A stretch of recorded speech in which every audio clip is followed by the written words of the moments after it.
En fait, l'histoire de Marie Bric et de ses frères, ce récit, euh, c'est raconter l'histoire d'une jeune fille, d'une adolescente qui a vécu au 19e siècle. Et c'est une jeune fille qui aurait dû tomber dans l'oubli, hein, une inconnue, une anonyme.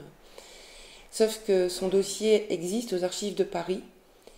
Et à l'occasion d'une recherche universitaire sur les conséquences sociales du choléra au 19e siècle, j'ai travaillé sur des dossiers d'enfants orphelins du choléra.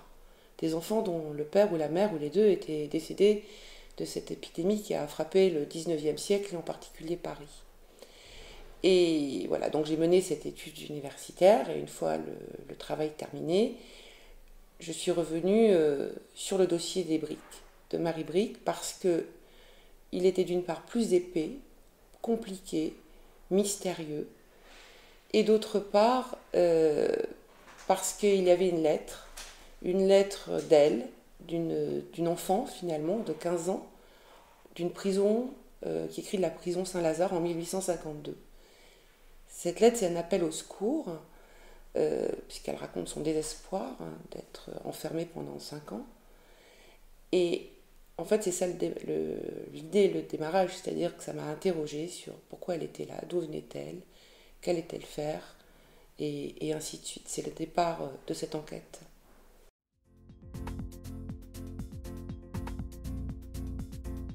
Alors, pour reconstituer l'histoire de cette famille des gens de rien, hein, j'ai dû alors donc mener vraiment une recherche à partir de leur dossier d'enfants, d'orphelins du choléra, qui existait, puisqu'il avait été constitué par l'administration municipale de l'époque, hein, c'est pour ça qu'il est aux archives.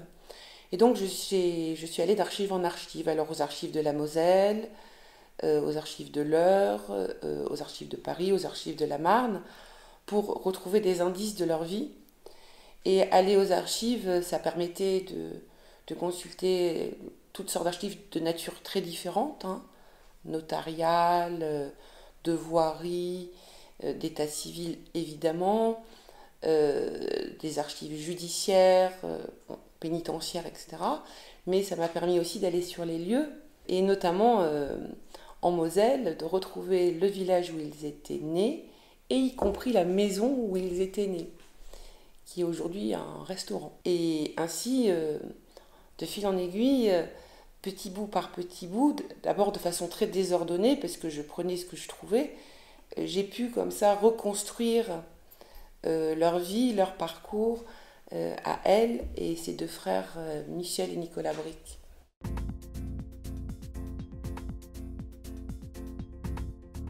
Marie Bric, c'est une vie qui est à la fois très commune de cette société ouvrière du 19e siècle, paysanne et ouvrière à la fois.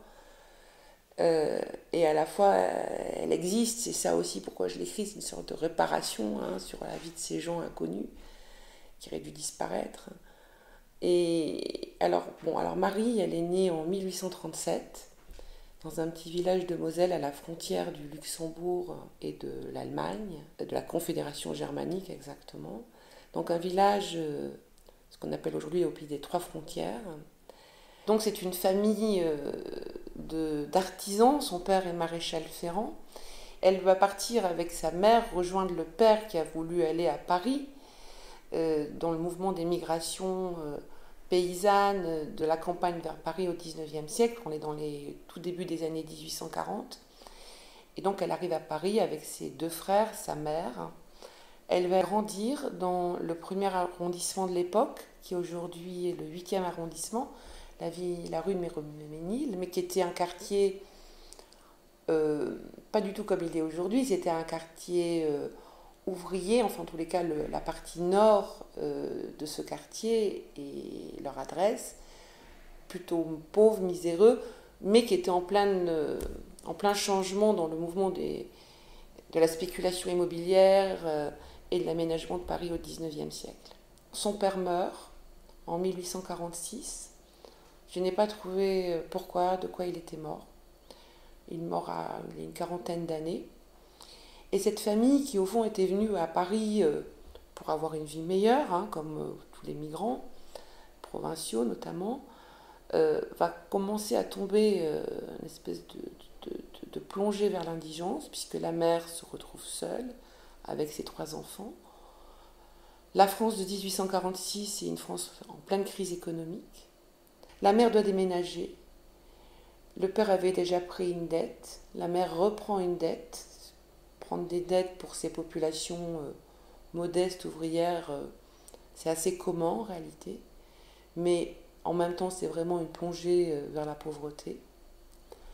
La révolution de 1848 passe par là. Et quelques mois après, en fait, c'est le choléra qui arrive. Deuxième vague épidémique, après celle de 1832, donc 17 ans après. Hein. Et à l'occasion de cette épidémie qui foudroie véritablement une partie des Parisiens, puisque il y a 20 000 morts du choléra, hein, sur une population d'1 million, en l'espace de quelques mois, donc la mère meurt.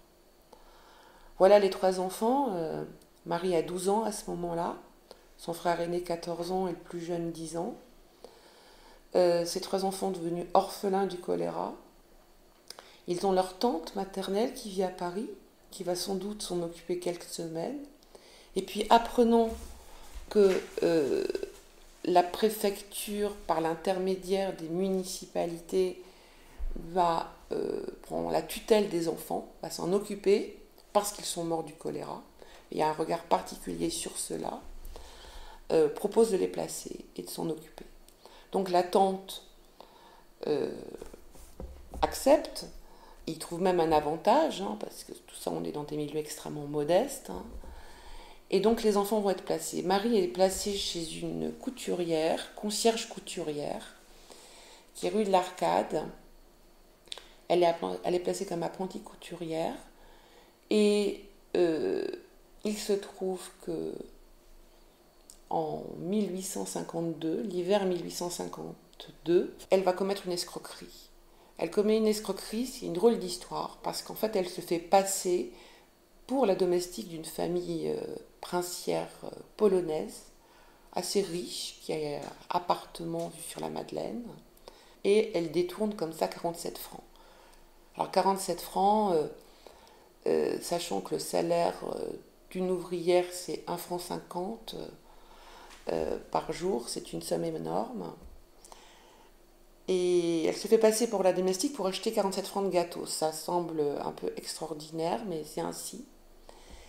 L'archive existe dans son dossier, hein, puisque en fait elle est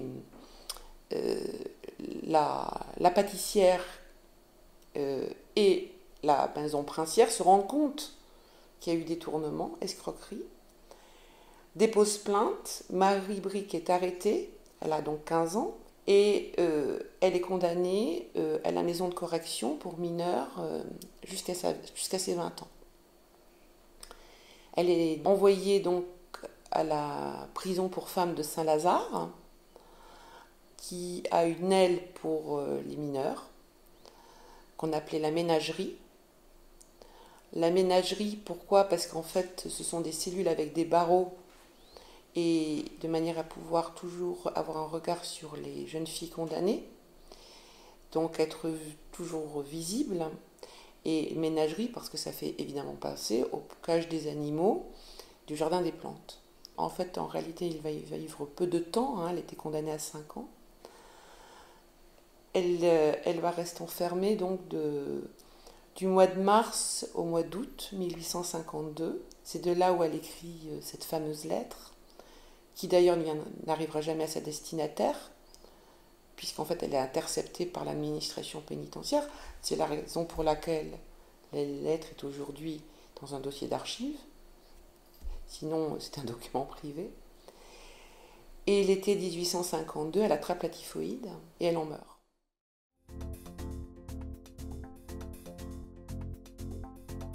Donc la lettre de Marie Bric, c'était un peu c'est cette archive qui est assez exceptionnelle. Hein.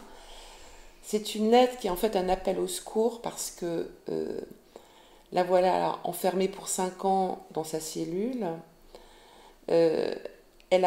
Elle écrit à sa tante et elle se demande pourquoi sa tante ne vient pas la visiter. En fait, c'est véritablement une lettre de détresse. Plusieurs reprises, elle dit parce que j'ai commis une très grande faute que vous ne venez pas me voir. Elle cherche des explications, ou bien parce que vous êtes malade vous-même, vous ne venez pas me voir. En réalité, il y a quand même Elle écrit bien, Marie Brick. C'est étonnant. Elle a des formules plutôt bien menées. La lettre est rédigée avec très peu de fautes d'orthographe. Et donc, c'est comme une supplique, finalement. Et alors, c'est vraiment rare d'avoir des témoignages d'enfants du peuple, des écrits qui sont conservés, dans lesquels, justement, ils racontent quelque chose de leur vie, de qui ils sont. Elle parle de ses frères aussi dans cette lettre, qu'elle voudrait revoir.